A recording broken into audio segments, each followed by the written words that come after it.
Daha önce bir nefis olarak ıspanaklı porsiyonlu bir pasta yapmıştık. Şimdi de ıspanağı renk olarak kullandığımız 2 renkli rulo bir pasta tarifi paylaşıyoruz. Tarifi ister kivili, ister muzlu, isterseniz de sade kremalı yapın. Sonuç her şekliyle muhteşem olacak. Artık tarife geçebiliriz.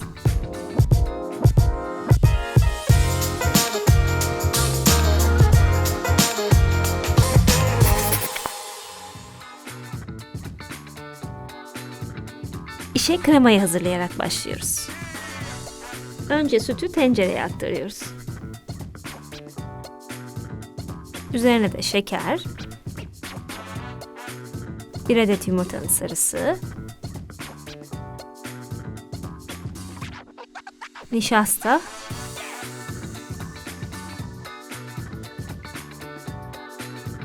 ve un.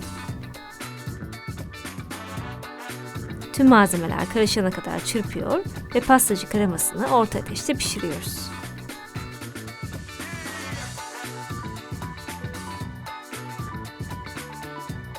Krema pişince içine hemen tereyağı ve vanilya ekleyip karıştırıyoruz.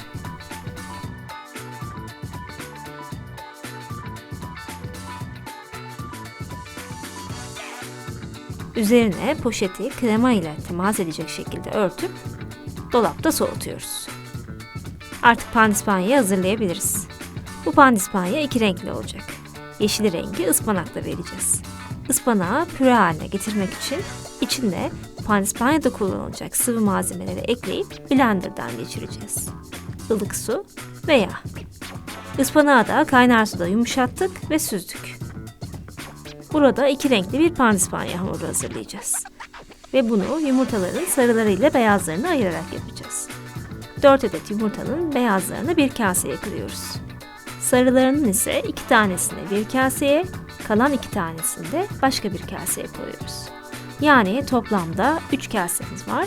Bir tanesinde 4 yumurta beyazı, diğerlerinde 2'şer tane yumurta sarısı var. Önce yumurta beyazlarını halledelim. İçine bir fiske tuz atıp köpürtmeye başlıyoruz.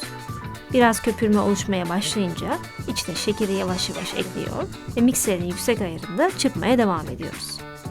Çırptıkça kabaracak ve sertleşecek. Ters çevrildiğinde akmayacak kadar sert kıvamlı bir merenk elde ediyoruz. Bu kenarda beklerken yumurta sarılarına geçelim. Kaselerden birine vanilya ve şeker ekleyip çırpmaya başlıyoruz.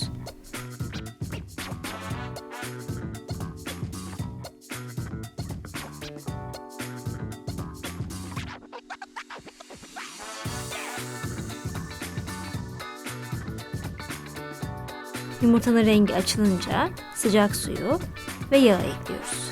Tabii yavaş yavaş ve bir yandan da çırpmaya devam ederek.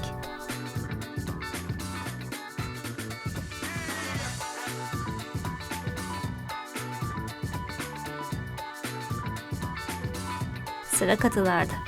Her zamanki gibi eleyerek un ve kabartma tozu.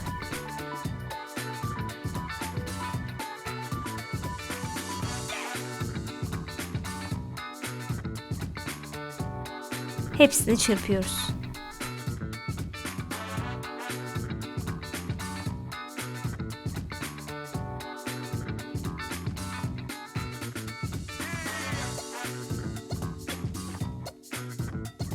Şimdi diğer kasedeki yumurta sarısına geçelim.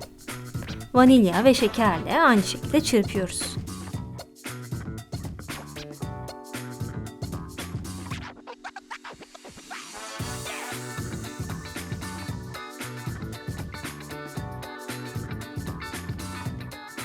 Ardından başta hazırladığımız ıspanak püresini ekliyoruz. Sonra da diğerinde olduğu gibi katı malzemeler, un ve kabartma tozu.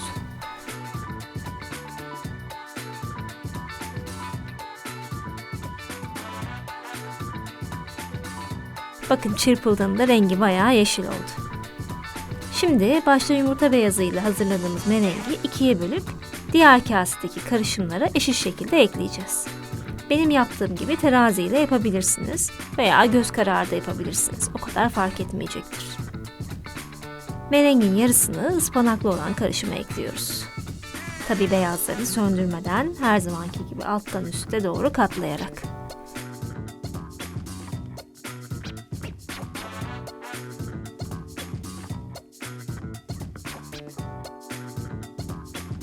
Aynı işlemi diğerine de uyguluyoruz.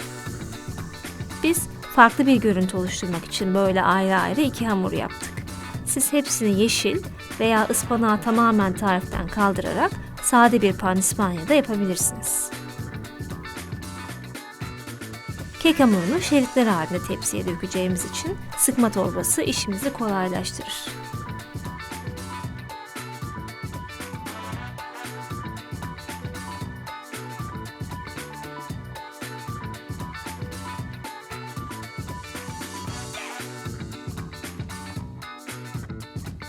Büyük bir tepsiye yağlı kağıt seriyoruz. Kek hamurundan tepsinin 4 köşesine biraz sürüp kağıdı yapıştırırsanız çok daha rahat çalışırsınız. Şimdi şerit şerit bu harcı tepsiye dökeceğiz. Aynen gösterdiğim gibi. Ama bu tamamen görsel amaçlı. Siz hepsini ıspanaklı yapıp çok daha az uğraşarak aynı güzellikte bir pasta elde edebilirsiniz. Son olarak kenar kısmında da bu şekilde bir çerçeve oluşturuyoruz.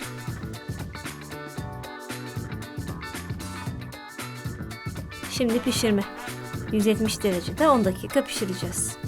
O sırada kremayı son haline getirelim. Soğumuş pastacı kremasının içine biraz süt kreması ve labne peyniri ekleyip çırpıyoruz. Ne kadar krema eklenmesi gerektiğine kıvamına göre karar vermek gerek. Bazı kremalar daha sıvı olabiliyor, bunu her zaman söylüyoruz. Bu yüzden kontrollü eklemekte fayda var. Gerekirse sonradan biraz daha ekleyip çırpmaya devam ediyoruz. Kremanın soğuduktan sonra bu aşamada uzun uzun çırpılması çok önemli bir püf noktası. Bakın çırpıldıkça oldukça güzel dokulu bir krema elde ediyoruz. Kek pişti. Hemen yağlı kağıt serip ters çeviriyoruz. Ardından yağlı kağıdı dikkatlice sıyırıyoruz. Bu yüzeyini dış tarafta bırakacağımız için keki tekrar çeviriyoruz. İçine kremadan sürüyoruz. Her yerine eşit şekilde yaymamız gerekli. Bol kremalı güzel oluyor.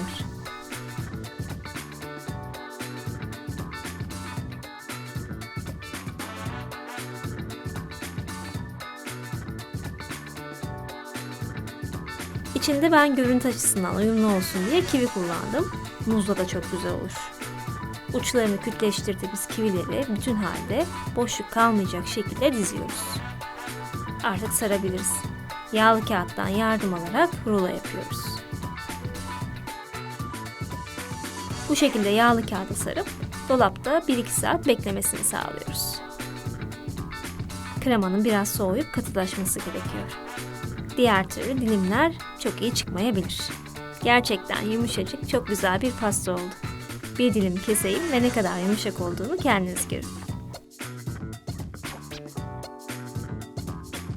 Kreması ve yumuşacık pandispanyası ile yapmanızla bitmesi bir olacak bir pasta tarifi daha.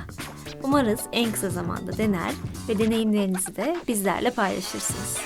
Tüm bu tarifleri kaçırmadan takip etmek için tek yapmanız gereken kanalımıza abone olmak. Bir sonraki videoda görüşmek üzere. Afiyet olsun.